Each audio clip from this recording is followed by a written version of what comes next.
welcome back to Croch80hd. I'm Jackie.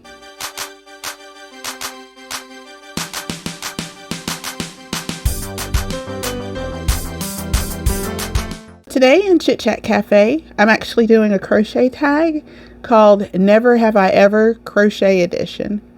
I saw this on Leah Crochet's channel and I thought it was a lot of fun, so I thought I would try it, and I'm also going to tag a few people at the end. So we're just going to go ahead and get started. So every question is going to say never have I ever. Number 1, crocheted in public. All the time. I carry a crochet hook in case of an emergency. All the time. Crocheted in a car. Absolutely. As a passenger, mostly. But I have been known to crochet at long traffic lights and also at railroad crossings. Anytime there's a lull I don't crochet while driving. Crocheted outside. Yes. Crocheted at work. Yes. For a couple of years, I owned a soap shop, and some of the products that we sold were handmade soap holders and washcloths. So yeah, crocheting at work. Sold your crochet. See number 4. Number 6, given crochet as a gift. Yes, all the time. Number 7, received crochet as a gift.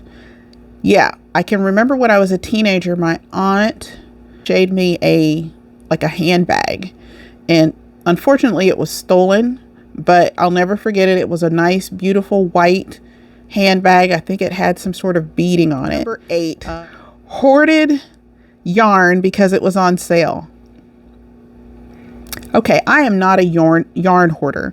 I am a purveyor of fine yarns. I am a collector of fiber, if you will, but never a hoarder. And just because a certain store happens to have a certain sale that happens 1 or 2 times a year where they mark the products down to 75% off,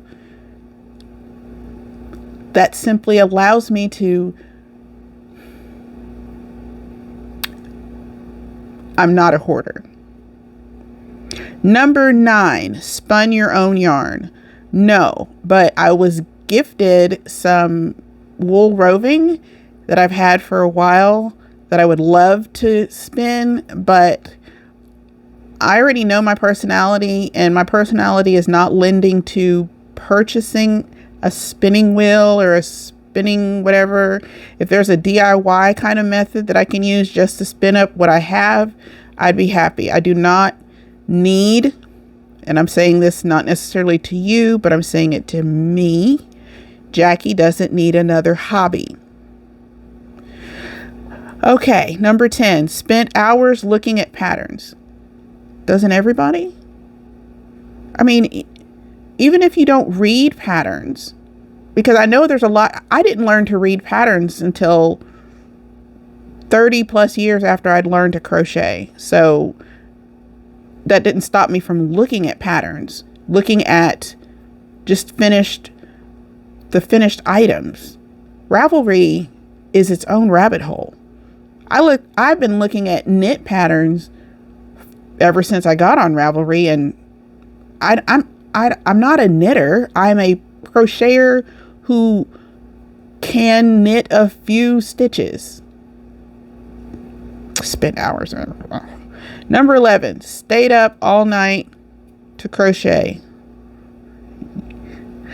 Remember that sweater I was telling you about? Yeah, that's one of many items that I've stayed up all night crocheting. Don't judge. Okay, number 12, canceled plans to crochet instead.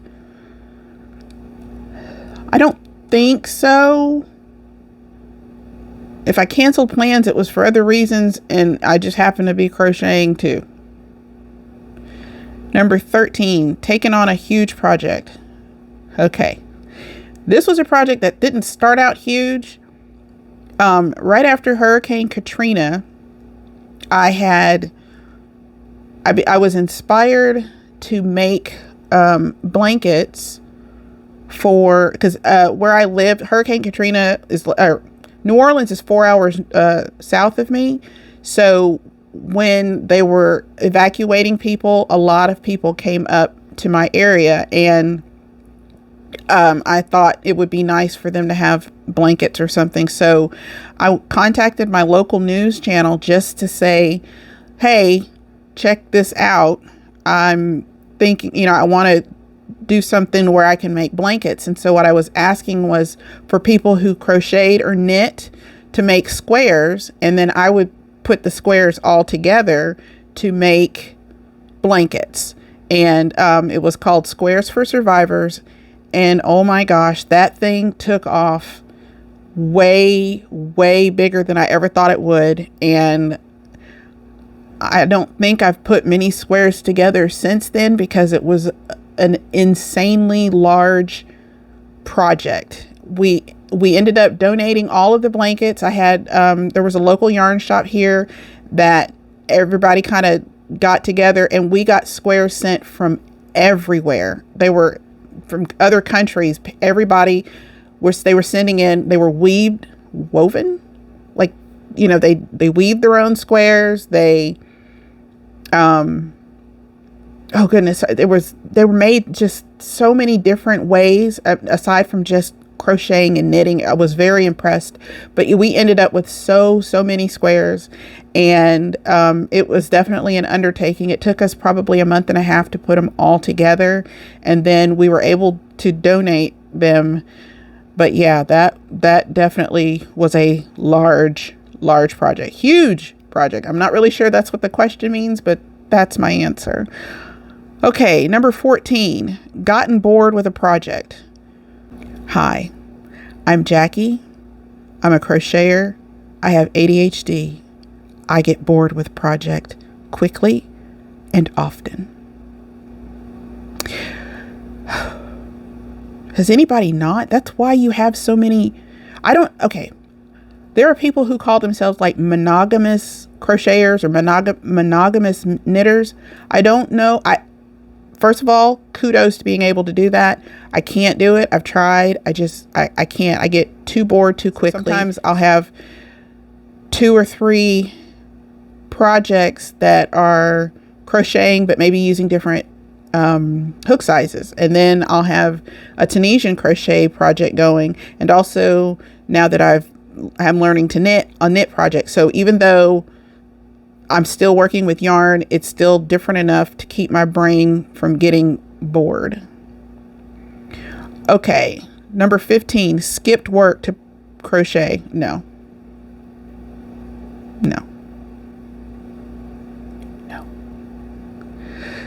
Number 16, had a project ruined by a pet. I have 3 cats. Yes. Had a project ruined by a child. I have 5 children. Yes. Number 18, crocheted something wearable. Yes. Number 19, crocheted toys or amigurumi.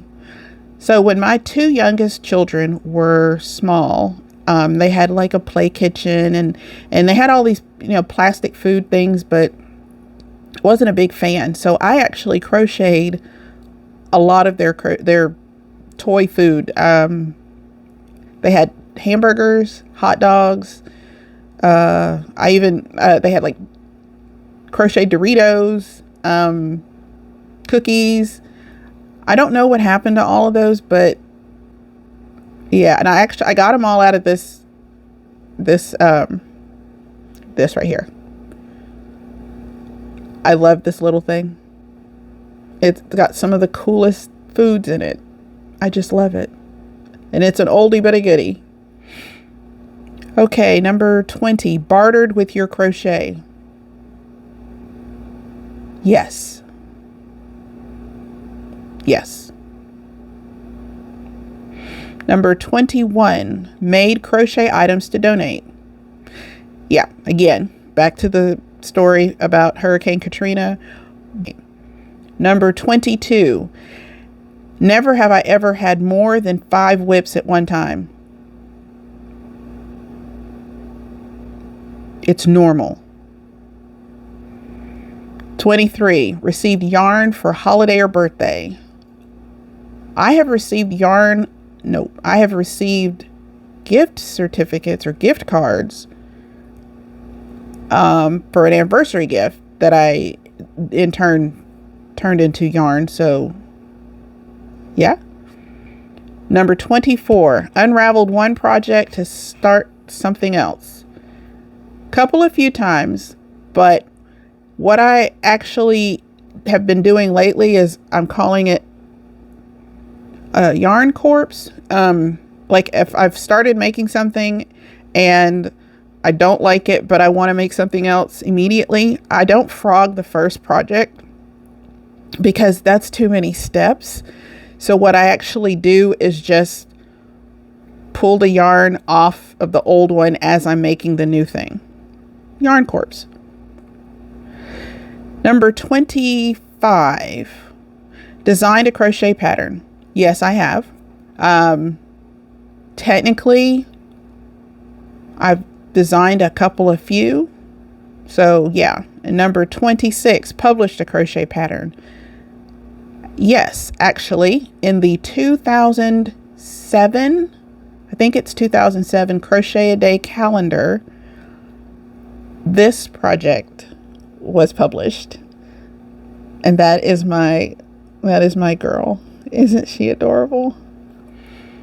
She's not that little anymore, but she's still adorable. Number 27, worked with crochet thread. No.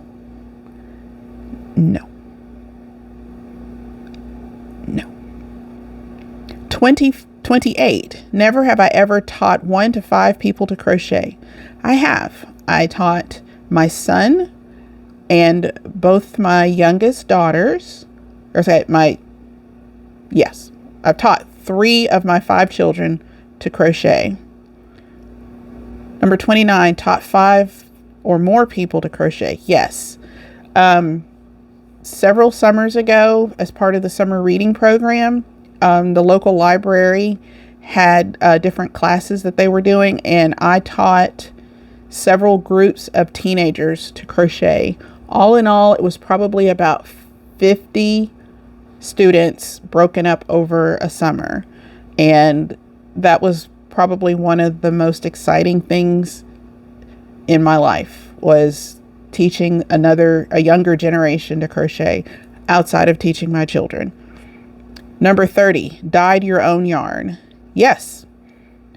I bought a bunch of Fisherman's Wool by Lion Brand years and years ago, and my children and I dyed using Kool-Aid. We did a sun tea. We just basically soaked the yarn in Kool-Aid in the sun tea pitcher and set it outside for a couple of hours. Yep. It was cheap, inefficient, and fun. Just enough. It took just enough time to get everything set up and let it sit outside to where the children didn't get bored. They weren't all that excited about having to hank it up afterward, but the process was a lot of fun. So that was 30 Never Have I Ever Crochet Edition questions.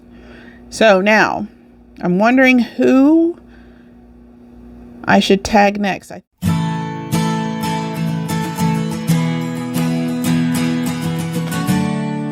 How did you do? How many of these questions did you answer yes to? Let me know in the comments. You don't realize how addicted, or maybe you do, how addicted to crochet you are until you have to answer these kind of questions in a tribunal type situation, and you feel like the heat is getting to you because you don't want to be judged for the fact that you crochet in your car or something like that. So Anyway, that is all for today. This was fun, and I look forward to seeing you next time. Take care.